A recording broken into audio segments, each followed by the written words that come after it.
So, second to the last, ito tayo kay attorney, anong pangalan niya na? Dating kuwan ata to dating kuwan ni Corona Alam niyo, in fairness, ang kagaling po ng mga legal, political analyst sa TV, napapanood ko at napapakinggan sa radyo, hindi lang sa DZMM, kung hindi sa industriya, magagaling maghimay. Ang sisipag po at isa na po dyan si Attorney Jose Roy III.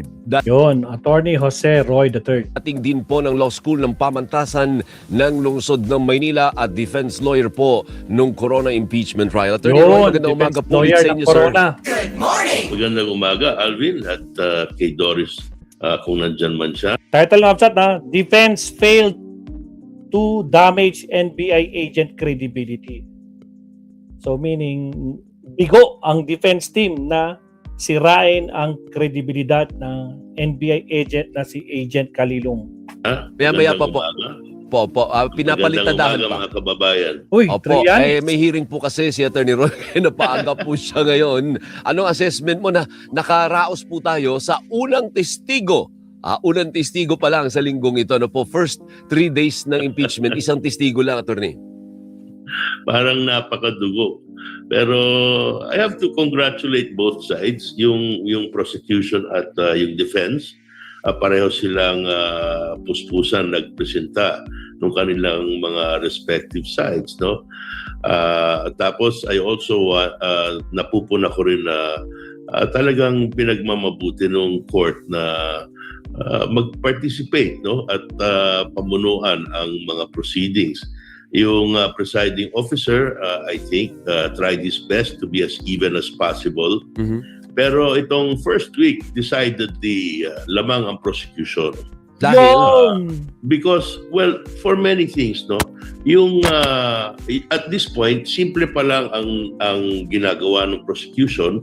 Ang objective pa lang nila is introduce yung video at ipakita kung ano ba yung acts na basis ng kanilang article. So yun lang.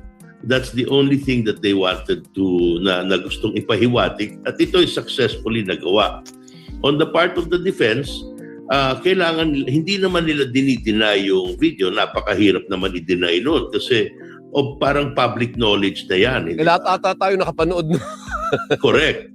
Kumbaga, ang assessment ganja nung una, gas-gas na yan. Mm-hmm. Pero ngayon, unti-unti naman pinapakita ng prosecution na meron palang konteksto silang gustong ipaliwanag.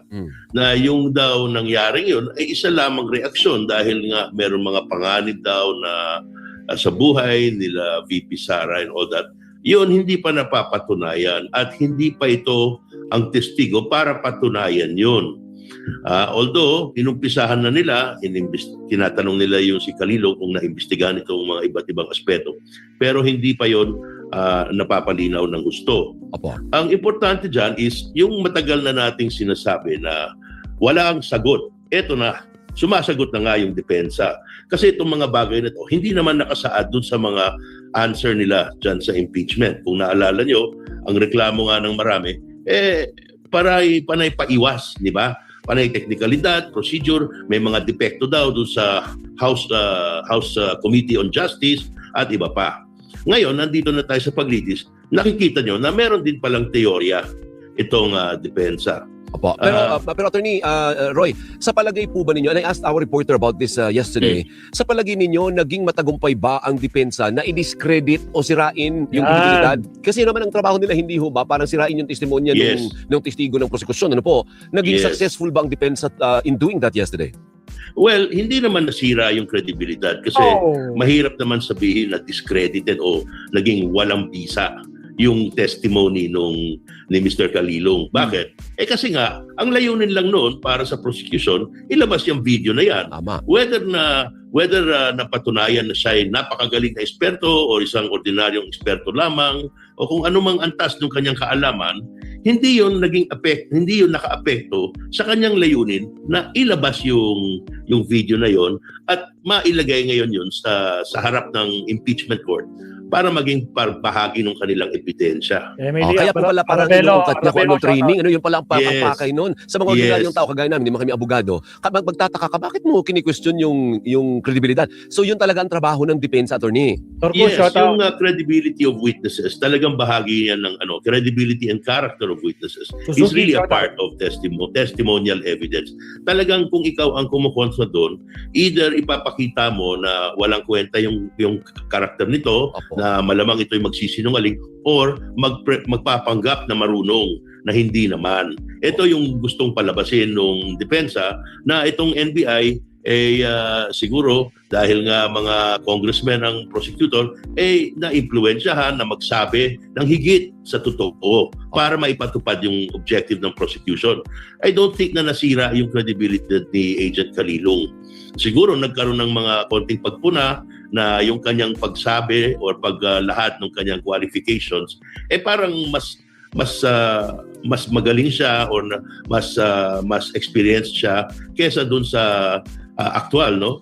Pero alam mo, doon pa lang sa una kasi delikado na kasi na-establish kaagad itong si Calino labas-pasok sa testimonya. Maraming kaso nang nag-testify ito. So kumbaga talagang expert witness siya. Hindi lang siya eksperto sa gawain, sa trabaho. Eksperto pa rin pati siya doon sa pagtestimonya. May bali ba, attorney, yung binanggit ng depensa na hindi naman nag-file ng kasong kriminal yung tatlong sinasabi niyong na-threaten. Tinanong niya, inisa-isa niya, di ba? May alam ka ba na kasong ganito si Presidente, si First Lady, si Speaker? May bali ba yun?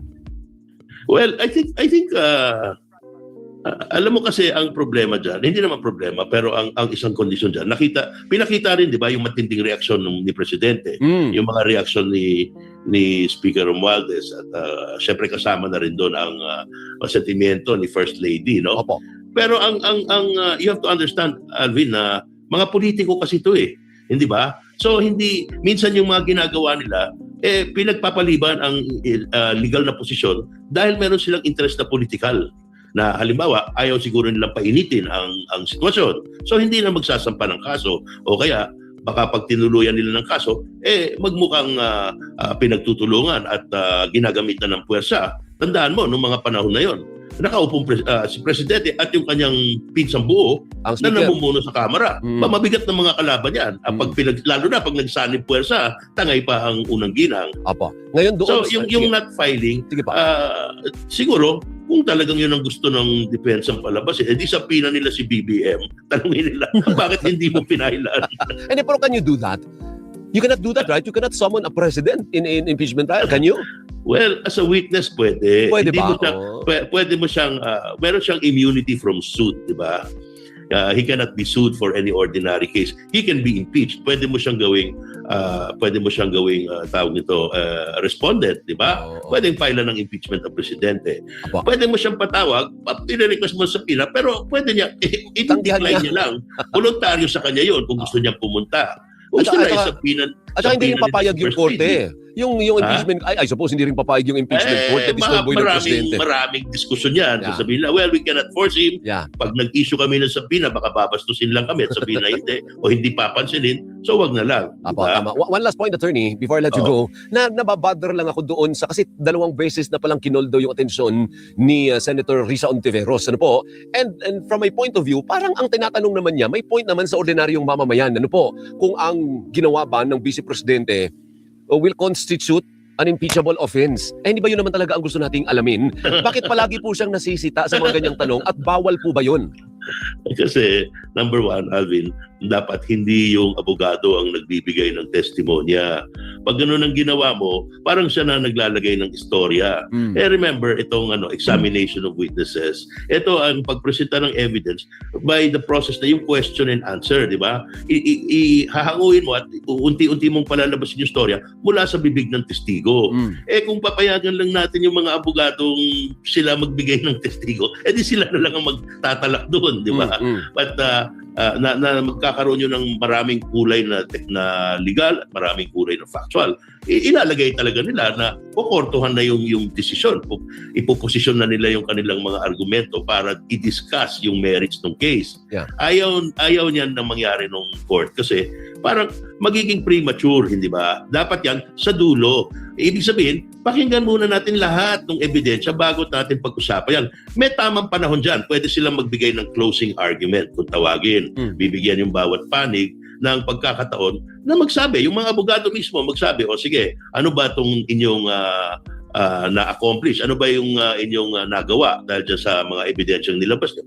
At tapos dun, pwede nilang tahi-tahiin at ipagdugtong-dugtong yung mga ebidensya nila at ipakita kung bakit ang kabuuan yan ay magpapatibay na may sala o kaya walang sala ang Vice Presidente. But can the court stop Ontiveros from doing what she's doing? Or sasabihin niya, hindi, judge din ako, di ba? Senator judge din ako, so may karapatan ako kung anong gusto ko itanong, itatanong ko. Well, correct. And in fact, nung the time of Chief Justice Corona, ganun din. Kung anong gustong itanong, hinahayaan ni Senate President Enrile at that time. Pero to be fair to Senator Risa, I think, why is this an impeachment offense? No?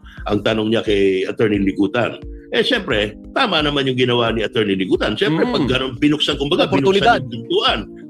Sagasaan mo na kagad. So that was pretty clever and a good timing on his part. No? Yun lang it created all this discussion. Tapos kahapon, finally, nakabawi naman yung defense. Oo. Pero ang tanong ko, nagbigay rin siya ng version niya. Attorney Roy, is kaya ba siyang pigilan? Pag ganyan at ganyan ang gagawin ni Senator Ontiveros, can the impeachment court stop her or reprimander or wala kang magagawa doon, hindi ba?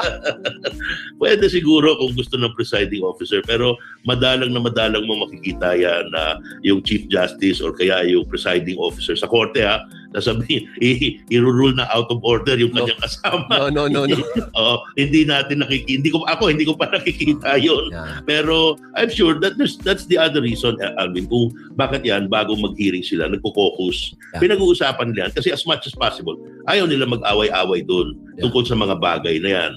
Diba? Tama. Sige, Attorney, thank you. Ako naman, dapat paliwanagan nyo kasi bakit hindi pwede. Kasi si Senator Ontiveros, yun din yung iniisip ng maraming Pilipino. Ang haba-haba na ng proseso. Ano ba yung bottom line? Pumunta na tayo sa bottom line. O hindi pa pala yun, no? Yan ang sinasabi kasi ng mahirap yan direct testimony. Yung ginagawa ng prosecution, napapahaba. Kaya nga sa ordinaryong litigation, ang ginagamit namin yung tinatawag na judicial affidavit rule. Yeah. Na kung sana, bago isampa yung testigo, meron na siyang affidavit, binibigay na. At yung mga tanong at sagot, nandun na nakasulat na. Pero kung yun ang gagawin natin, hindi makikita ng taong bayan kung ano yung testimonya ng testigo. Diretso tayo sa cross-examination. Mas mabilis yung prosesong yun. Kaya lang, may papel din tayo na ipaalam sa madlang people. Dahil makakaalam lang nun yung judges, yung senator judges lang. Dahil may papel dokumento. Kaya hinahayaan yan direct. Ang problema sa direct testimony na yung tatanungin na gano'n na habang nakaupo doon, iisa-isa, napakasikip. Mahirap po ang direct testimony. Kailangan talaga maingat yung abogado. Maraming pagkakataon na pag-object dyan. Kaya kung nakita nyo nung first day, yung defense counsel, object ng object. Parang umiinit yung ulo ni Attorney Narbasa.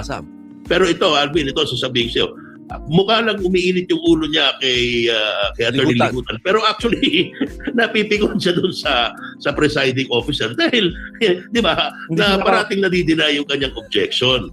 Overruled, denied. Pinababayaan yung prosecution na makapasok. But I think, makikita mo rin, pag turn na nung defense, ganun din ang mangyayari. Pababayaan din yung defense kahit anong objection ng prosecution, papabayaan sila. Now, Alvin, meron na akong isang point na gustong i-bring up. No? Meron akong na panood na isang unfair comment na kinikriticize yung si Attorney Narbasa dahil sa dami daw ng objection para siyang bayaran. Medyo hindi maganda yung bagsak sa tenga ko nung mga ganong salita ng isang TV, isang napanood ko na anchor or commentator. Alam mo, dapat hindi natin masamain yung kung sakali man may tinanggap na kabayaran yung mga abogado sa depensa, abay dapat lamang napakabigat na trabaho po niya ang ginagawa nila. At sila, siyempre, hanap buhay yan. Hindi po natin dapat masamain kung milyon-milyon man ang binayad dyan o kung wala o ano. Yan talaga ang hanap buhay. Ngayon, isang karangalan siguro na sila'y napili, yung opisina nila at yung mga abogado doon, na napili sila ng Vice President para ipagtanggol yung kanyang karapatan ng manatili sa opisina. Ngayon, pag kinumpara mo ito ngayon sa public prosecutors, iba naman ang dahilan kung bakit nandiyan yan. Halimbawa, si Attorney Ligutan, ito'y naghain ng isang sarili niyang impeachment complaint laban kay VP Sara nung noon pa. So talagang may advokasya siya. Tapos nakita mo naman yung mga ibang abogado, si Cheljok na nasa House, si Theodore Te. Ito mga kilalang mga advocate, may mga advokasya tungkol dyan sa human rights at iba pa. So yan, medyo cause-oriented yan. Meron sila talagang paniniwala na dapat silang makisapi doon. No? On the other hand, hindi ko naman sinasabing walang prinsipyo yung depensa. Ang sinasabi ko at dapat maintindihan po ng lahat, huwag po natin masamain o bigyan ng masamang kulay yung sinasabing sila'y nabayaran. Parang binabahiran natin yung integridad ng abogado. Parang kumbaga, it's all in a day's work. All in a day's work lang, ano? Yes, this is work. Dapat lang, di ba? Thank you, attorney. Naubusan kami oras. Thank you po. Ikaw naubusan. Thank you, Alvin. Maraming salamat. May hearing pa si attorney. Sa ulitin ha, Yes, thank you. Attorney Jose Roy III, dating Dean ng Law School ng Pamantasan ng Lungsod ng Maynila Defense. Salamat, Attorney Roy. Nako po. Last topic muna tayo, Mapsat, bago tayo mag-lunch, may lunch break, bago tayo mag-dinner break. Pagkatapos ko mag-dinner, magre-relive ulit ako, Mapsat, kasi wala tayong live kaninang umaga. So, dalawang live natin ngayong gabi. Magdi-dinner lang ako. Pero mag-last topic muna tayo. Maraming salamat. Sa mga bagong pasok, shout out, Emily Arabejo, sila Gabriel Rivero, Michael Pangan, Miss Suzuki, Michael Pangan, Gidorcus, at saka sa lahat ng mga bagong pasok, shoutout sa inyo. Again, huwag kalimutang mag-like and subscribe, Mapsat. Alright, countdown tayo sa ating last topic. Here we go.